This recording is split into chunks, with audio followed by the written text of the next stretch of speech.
ఏ వయసులో మనిషి గొప్ప జీవితాన్ని గడుపుతాడు? మనిషి జీవితం నా ఉద్దేశం 25 నుంచి 55 సంవత్సరాల వరకు చాలా గొప్పగా ఉంటుంది. ఇది నా దృష్టికోణం మాత్రమే. 25 సంవత్సరాల నుంచి మనిషి స్వతంత్రంగా ఉంటాడు. ఏమైనా కార్యం తలుచుకుంటే అపారమైన బలంతో, ఆలోచనలతో సాధించడానికి ప్రయత్నిస్తాడు. యవ్వనంలో ధర్మబద్ధమైన కోరికలు తీర్చుకుంటూనే పిల్లల్ని కంటారు. అలా పుట్టిన పిల్లలను ఎంతో ప్రేమతో పెంచుకుంటారు. తమను పెంచి పెద్ద చేసిన తల్లిదండ్రులకు కూడా ఆసరాగా ఉంటూ మనవళ్ళని వారి చేతికి అందించి వారిని మురిపిస్తారు.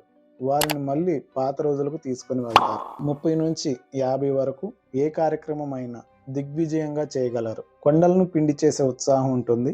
50 ఏళ్ల నుంచి వాళ్ళ పిల్లలకు గైడెన్స్ ఇస్తూ వారికి వివాహాలు మొదలైన కార్యక్రమాలతో వారిని ఒక దారిలో నడవటానికి దోహదపడతారు.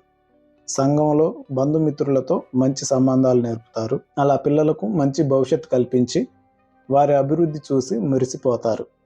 ఇక 60 నుండి వారికి పిల్లలు నెమ్మదిగా దూరం అవటం మొదలవుతుంది. ఒంట్లో శక్తి తగ్గుతుంది. స్వతంత్రంగా పనులు చేసుకోవడానికి వెనకబడతారు. ఏది తిన్నా అరుగుతుందా అని ఆలోచిస్తారు. 25 నుంచి 55 వరకు సమాజానికి మంచి చేయాలన్నా, ఆధ్యాత్మిక సాధనలకైనా మంచి ఉత్సాహం ఉంటుంది. దేహ పటుత్వం తగ్గిన తర్వాత ఆధ్యాత్మిక సాధన అయినా, సంఘసేవ అయినా ఎఫెక్టివ్గా ఉండవు. ఇందులో కొన్ని మినహాయింపులు ఉన్నాయి.